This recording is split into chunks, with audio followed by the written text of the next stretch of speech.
It might seem like a rather preposterous question. Does evil actually exist? Of course it does. Look at all the war and suffering and death going on in the world. Anyone who says otherwise must be blind or ignorant. This is what I thought at first, until I had a conflict that changed my mind. It was a conflict that many people have, and it oftentimes begins with a single question.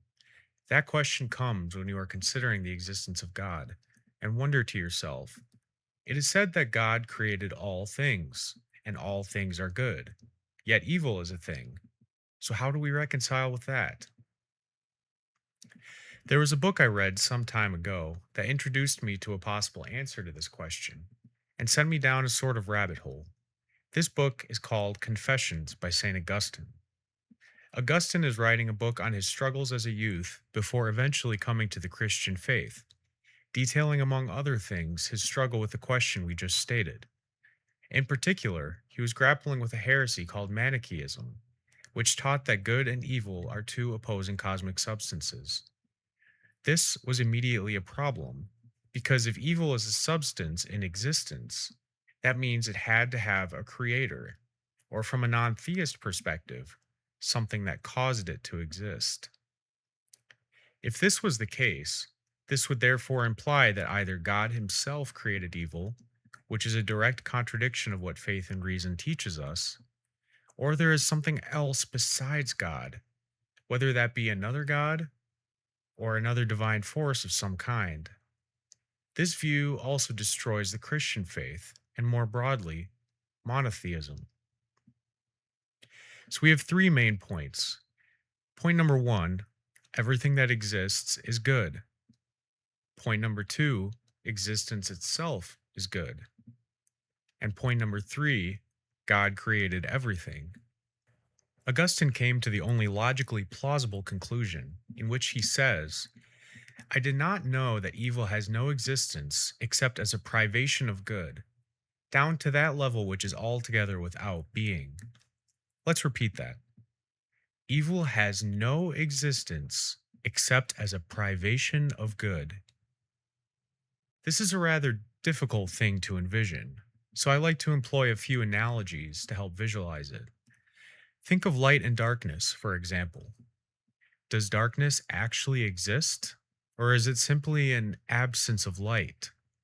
When we leave a room and flip the light switch, are we turning on the darkness or are we turning off the light? Darkness technically doesn't exist either, yet we speak about it like it does.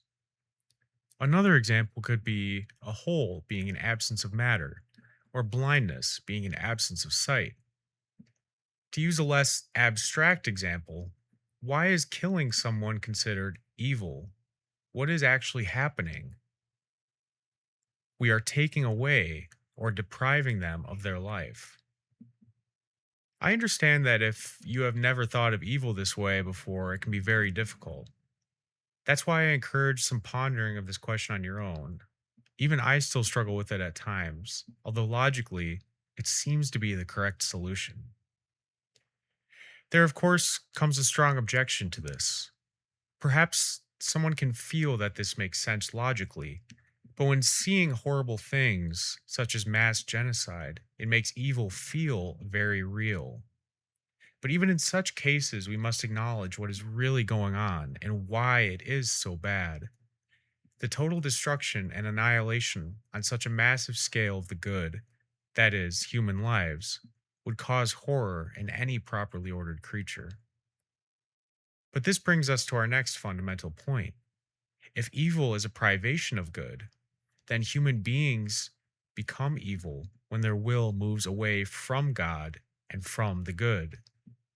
Although, that being said, it is still impossible for pure evil to exist, or something to be purely evil. It has been famously said in one way or another by many great minds throughout history that even Satan, the devil, has goodness simply in the fact that he has existence, or that he exists. It is perhaps a less contentious point to say that human beings have free will. We have the ability to choose good and evil, or to rephrase it, to choose the good or to deny it. It is easy to blame God for allowing evil. Humans are sociologically structured to blame the person in charge. Hence why everything bad that happens in America falls on the president, or any country for that matter. Yet perhaps we shouldn't put the burden on God, but instead ask ourselves, why do us human beings choose evil instead of good? That is one category of things, which we can call moral evil. But there is another category of things referred to as natural evil. This brings rise to another objection. How does evil not exist when things like disease, death, and natural disasters exist? The answer is perhaps a bit blunt. We live in a natural world. There are plate tectonics, there is gravity. Volcanoes erupt to create new land and expel gases from the center of the earth. The continents did not form by God waving a magic wand, nor does any other natural process happen that way.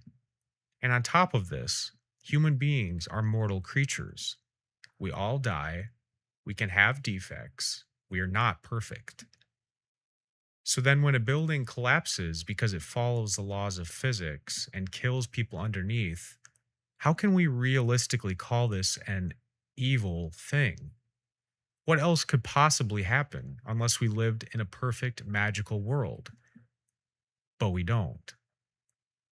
The question as to why we don't is a valid one, but there are only so many rabbit holes we can go down in one video. To sum it all up in a single sentence, the argument here would be that evil does not exist except as a privation of good. It is a statement that is a dramatic shift from many of our worldviews and requires a good amount of thought to accept. However, I believe it is a shift that is well worth it to understand a bit more about our present existence.